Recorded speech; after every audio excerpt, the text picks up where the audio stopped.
A paz do Senhor a todos que possam me ver na gravação desse vídeo, mais esse vídeo. Hoje eu gostaria de falar sobre a nossa data, né, que está chegando, o Dia dos Pais. E é uma data foi colocada no Brasil, né, como uma data de incentivo ao comércio, né, uma data comercial. A Dilma definia muito bem, né, aquele dia dos, o que era o ser pai, né, que era ser pai não é ser mãe e ser mãe não é ser pai, né. A definição que ela dava, né? E é isso mesmo, tá certo ela.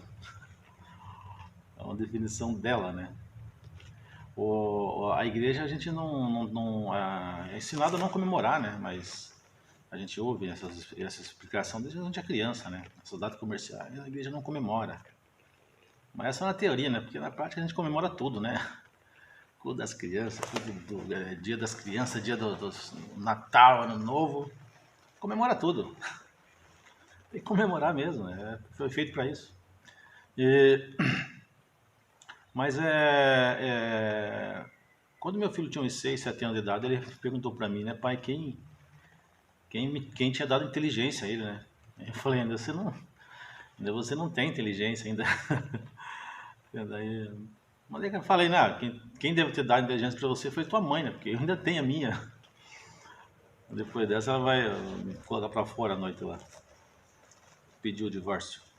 Mas é uma data muito especial, o Dia dos Pais, né? E é uma data, a relação entre pai e filho é uma coisa de milênios, né? Mas a relação que nós temos hoje com o nosso filho e de 2, 3, 4 mil anos atrás, ele é uma relação diferente, né?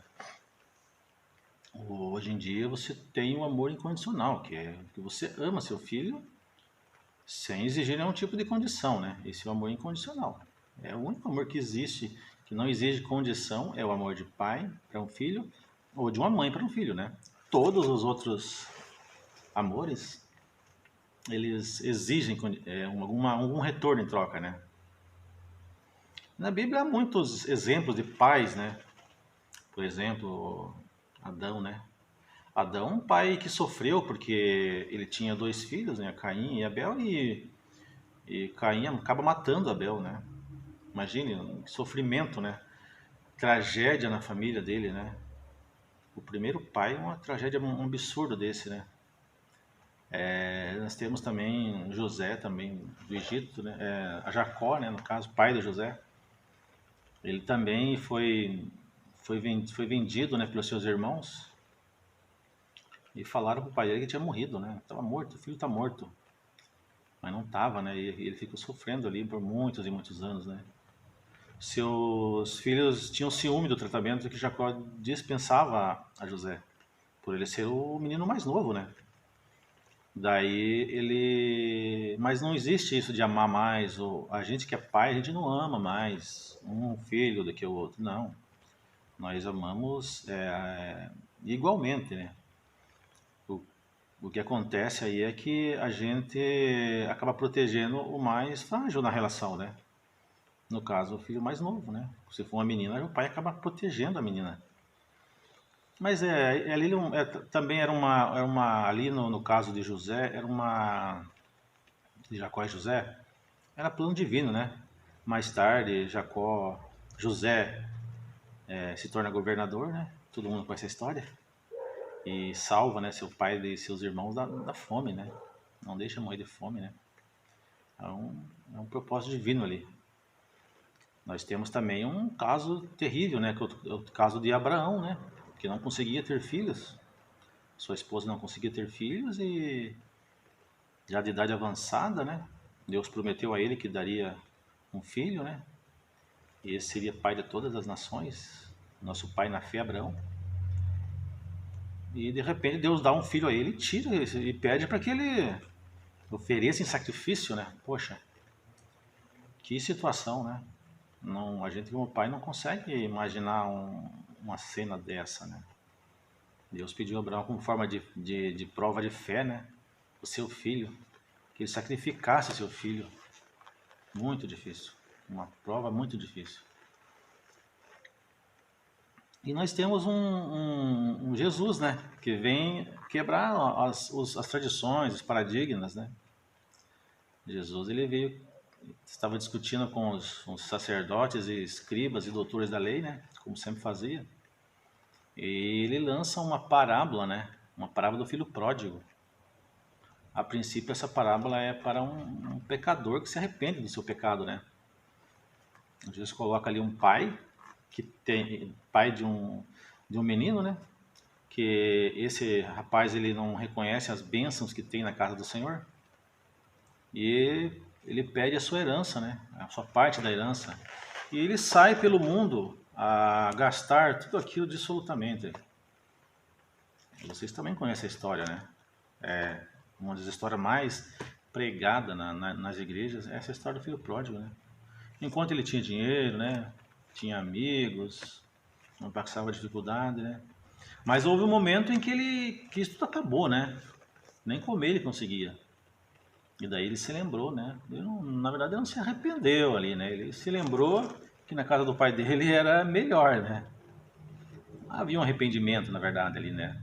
Há, um, há uma lembrança boa. E ele volta, né? Volta para a sua casa. E Jesus, ele diz que o pai estava de braço aberto para recebê-lo. Porque não havia sido o pai que tinha expulsado o filho, né? O filho saiu por livre e espontânea vontade, né? E essa parábola é para você, né? Que está longe, né? Da casa do Senhor. Por algum motivo você se desiludiu, né? Com as pessoas ou com o sistema e você saiu. Mas não foi Deus que te mandou embora, né? Você saiu por livre e espontânea vontade, né? Se você resolve, né? Em qualquer momento voltar, fique sabendo que Deus, através dessa parábola, ele disse: olha, se você voltar, eu estou de braço aberto para te receber, porque não foi eu que te mandei embora, né?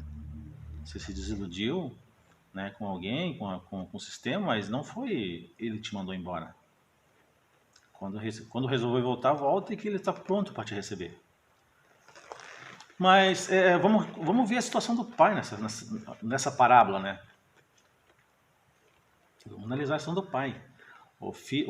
Naquela época, o sacerdote não engolia essa parábola. Para ele, para o sacerdote, não havia cabimento uma história daquela. Por quê? Porque a tradição não era essa. Quando aquele filho pede a herança ao pai, o judeu ele diz: olha, esse cara tá pedindo para que o pai morra. A lógica da herança é que o pai morre e o filho receba a herança, né? Então aquilo ali seria colocado como uma afronta ao pai. Provavelmente naquela época esse filho seria levado a um julgamento, né, na aldeia, na cidade onde ele mora, e ele poderia ser penalizado. E ele poderia, segundo a tradição da época, até mesmo morrer. Poderiam condená-lo à morte por isso. Essa é a relação que existia. Por isso que eles não entendiam a parábola. Mas Jesus quebrou isso, né? O amor de pai, ele é incondicional. É colocado aqui nessa parábola como incondicional. Não havia nenhuma exigência daquele pai para receber o filho de volta. Nada. Zero. Né? O pai fez tudo que está ao seu alcance, né? Não mandou o filho embora. Mesmo dando dinheiro para ele, mesmo assim ele não mandou embora. É o filho que mesmo com dinheiro na mão, ele queria viver a vida, né? Então é o exemplo que Deus nos coloca na Bíblia, né? Para mim, para você, para quem estiver me ouvindo, como pai. É esse o exemplo de pai, né? Eu lembro que quando o meu filho completou 18, 19 anos ali, eu percebi que o filho não ouve mais o pai. Você fala ali, fala e as coisas entram, nem entram, né, no ouvido, né? Ele não tá nem aí, não dá bola. Mas isso é compreensível. Você tem que entender que isso é normal. O ser humano ele vive de fases. Eu sempre gosto de um personagem bíblico, Davi. Eu sempre gostei de Davi e sempre estudei Davi. Sempre. Davi que me ensina a entender isso. Porque quando eu era Davi, quando eu era criança, quando eu era piazão lá eu aprendi isso na escola dominical, eu via, né, aquele Davi lúdico, no pasto, tocando a sua harpinha, né, no pasto verdinho, com as suas ovelhinhas, porque era essa a que se passava para mim na escola dominical. E aquilo ali para mim, eu ficava viajando, né, naquelas paisagens que eu imaginava que tinha na época, né. Era minha visão de criança. Mas o tempo foi passando, né? E a minha visão ela foi mudando, né? 17, 18, 19 anos ali, eu já começava a ver Davi como, por exemplo, um rei, né? Um rei ele faz um anúncio lá, né? Aquele que derrotar Golias, eu dou a mão da minha filha. Agora imagine, um piazão aí querendo namorar, né? Casar, e recebe uma proposta dessa de um rei, que além de casar com a filha, ainda corria uma graninha por fora ali ainda, né? Os benefícios de ser casado com uma princesa. Davi não pensou duas vezes. Foi lá, derrotou o gigante, né? Honrou o nome do Senhor, honrou, porque ele foi lá no nome do Senhor dos Exércitos, ele honrou o nome de Deus ali, e ainda casou com a filha do rei. E veio todos os benefícios, né, de ter casado com a filha. E eu olhava aquilo como quando você tem 17, 18, 20 anos de idade, você não tem medo de nada, você encara tudo. Eu olhava ele como um guerreiro, um cara corajoso, né? Enfrentar um gigante, só naquela idade mesmo. Na idade que a gente tem, a gente não enfrenta mais nada. Isso aí é da idade do jovem. Ali ele ainda não tem vícios, ele não tem ainda o conhecimento, ele é uma pessoa praticamente um inocente no ponto de vista humano, né? E hoje é só o jovem que pode mudar o mundo. Só o jovem pode mudar o rumo da igreja, né? A igreja está caminhando para um sistema corrompido já. E é só o jovem que vai poder mudar isso. Ou ele vai mudar isso, ou ele vai agravar mais a situação. Mas o tempo vai passando. E hoje eu já vejo Davi com um político, por exemplo. Um rei, né? Um governante, onde tem que haver alianças ali para governar o reino, né? Eu vejo ele com um pecador também. Davi, ele mandou o amigo amigo não, o soldado Urias, pro fronte de batalha para ficar com a esposa do camarada. Pô, isso não é papel de um homem, né?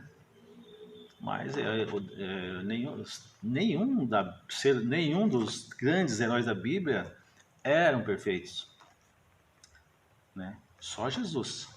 Todos eram imperfeitos. E eu, como pai, hoje eu consigo entender por que o meu filho não presta atenção no que eu falo para ele. Ele tem razão. Por quê? Porque eu, como pai, vou dar conselho com o que eu penso. Eu mesmo, o ser humano, depois que ele pega uma certa idade, ele só aprende com experiência. A partir dos 18, 19 anos de idade, pela biologia da composição humana, ele já não está na idade de me ouvir mais.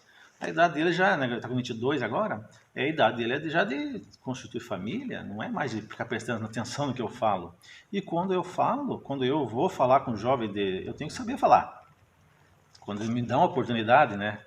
Quando um jovem me dá a oportunidade de conversar com ele, que é muito difícil um jovem te dar a oportunidade de conversar com ele. Porque as ideias que você tem é de outra geração já. Então, quando você tiver a oportunidade de conversar com um jovem, transporte-se para a idade dele. Veja que você já teve 18 anos. Não tente colocar a tua ideia hoje, apesar que as nossas ideias são muito boas. Se eles ouvissem, eles iriam ganhar uma quantidade grande de tempo aí. Mas a gente não ouvia também. Então nós temos que saber conversar com nossos filhos. Nós pais temos que saber.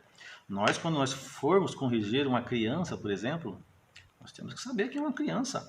Nós temos que deixar a criança ser criança. Assim como eu via Davi ali no pasto, né, naquilo que eu descrevi para você, é assim que uma criança vê o mundo. Você não pode querer achar que uma criança ela vai pensar igual você com 40, 50 anos de idade. É um absurdo isso, a gente pensar dessa forma.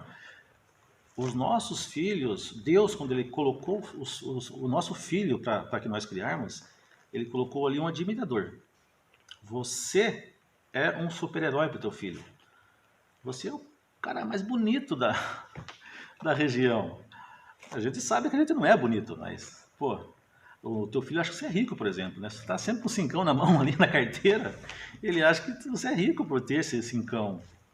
O mundo dele é diferente do nosso, entendeu? Nós temos experiências acumuladas durante 40 anos, mas de nada adianta nós não se colocarmos no lugar dele. Não adianta, a experiência por si só ela não tem valor nenhum se você não souber usá-la. Uma criança, as pessoas estão discutindo tanto moralidade, né? Moralidade na política, na igreja, na escola, né? Rapaz, não se preocupe com isso. Deus deu um poder a você. Você escreve, a criança, quando Deus dá a você, é um livro aberto. Você escreve o que você quiser. Você escreve o que você quiser. Na escola ela pode aprender alguma coisa sobre moralidade ou no mundo sobre moralidade. Mas se você chegar em casa, ela vai conversar com você, você vai dizer que não é assim. Ela vai acreditar em você. Você que é o exemplo para ela, que é a referência. Não é o mundo. Repare isso no seu filho. Qualquer coisa que você disser para ele, ele vai acreditar. Você vai passar os seus costumes familiares, por exemplo, né? A moral, os bons costumes. Você tem esse direito dado por Deus. Ela não vai ouvir ninguém. Se você não aproveitar essa fase, que é a fase em que você escreve a vida dela, né? E você tem que se transportar e entender como funciona a vida, uma cabeça de uma criança. Não queira colocar o que você pensa, a maneira que você pensa, a criança não vai pensar igual nunca, você vai se decepcionar. Eu lembro que no Natal de um ano, aí minha mulher ela pegou uma bandeja de tomate no Ano Novo. Ela pegou aquela bandeja linda, maravilhosa, ela fez tudo redondinho assim, e de repente ela pegou aquela bandeja para transportar de lugar e plá, no chão. Eu, de longe, eu fiquei só pensando, olha, se é eu que derrubo essa bandeja, rapaz, tinha acabado a noite. A sorte que foi ela, né? Não foi eu que derrubei a bandeja. Se fosse eu, meu Deus. E se fosse uma criança, então? Se fosse uma criança, já a possibilidade dela levar uma chinelada aí ia ser bem grande. Mas o que você está fazendo quando você bate numa situação dessa com uma criança? Né? Você não precisa bater no seu filho. A lei nem permite que você faça isso. Né? Então tem que respeitar a lei. Pode arranjar uma confusão danada se você bater no seu filho. Mas por que você não deve bater? Porque você, se fosse ele que tivesse derrubado aquela bandeja, você ficaria com raiva. Mas você não está batendo para educá-lo. O que ele fez é coisa de criança. Qualquer criança faria isso. Mas você está querendo alimentar uma coisa que existe dentro de você, que surgiu no momento, que é a raiva. Você não vai bater para educá-lo. Você vai bater para satisfazer a tua raiva. Você deixa passar em uns 10 segundos, né? Conte até 10. Não, vamos contar até 20, né? Vamos contar até 50 nesse caso aí, né? Vamos dar mais um tempinho. Não pegue o chinelo por causa disso. Olha, eu não sei se existe algum caso que há necessidade de bater numa criança. Eu, sinceramente, não sei, porque eu nunca bati nos meus. E eu tenho 4. Nunca bati. Se bem que quem tem essa função mais é a mulher, né? O homem, acho que o homem é meio que covardia bater Eu não consigo me ver batendo uma criança de 7 anos de idade, um homem do meu tamanho, bater numa criança é uma coisa assim, na minha visão, é uma coisa assim, inconcebível. Né? Então, meu querido, então quando você for analisar uma criança, se coloque no lugar dela. Quando for educá-la, se coloque no lugar dela. Quando for ensiná-la, se coloque no lugar dela. Né? Quando você for falar com um jovem, quando o jovem te der a oportunidade de você falar com ele, se coloque no lugar dele. É a função nossa de pai, né? Não adianta ter experiência e não saber usar. O que adianta? 50 anos de experiência e na hora que você vai falar com uma pessoa, com um jovem, onde você tem que usar a experiência para conversar com ele, você quer impor os teus pensamentos de 40, 50 anos de idade? Não tem como. A gente vê muito isso na igreja, líderes que não sabem, líderes de 40, 50 anos aí que lideram jovens e infelizmente eles têm muita experiência de vida, só que nunca se colocam no lugar do jovem. Como que o jovem agiria, como ele como jovem se agiria nessa situação, né? Mas eu sinceramente, nunca tenho pretensão de mudar ninguém, né? Eu não tenho essa pretensão. Eu tenho eu sou uma pessoa que gosta de debater ideias, mas eu nunca tenho a pretensão de mudar a ideia de ninguém. Longe de mim. Não tem por que fazer isso. Mas talvez, né, ajude você a educar seu filho, né? Porque não tem como você, por exemplo, eu já sei como educar os meus filhos menores, né? Mas o meu filho de 22 anos ainda não sei ainda por quê. Porque eu nunca vivi a experiência. Então, talvez você tenha um filho de 8 anos. Então, você está aprendendo. Tudo que você fizer ali para ele, você está aprendendo. Você não sabe como conduzir a situação ali, né? A hora que você tiver o segundo, você já sabe como fazer, porque você já teve o primeiro, então o segundo fica mais fácil, né? E é uma dica que eu dou para você, né? Posso estar falando besteira aqui, né? Mas as opiniões são livres, né? Então, espero ter te ajudado. O pessoal não dá aquele positivo ali, né? Que tem vou escrever no canal, né? Escreve lá, toda vez que eu fazer um vídeo aí, se você gostar, vai direto para você, né? Beleza? Muito obrigado, até o próximo vídeo. Espero que vocês sejam bons pais, né? Espero mesmo, de coração.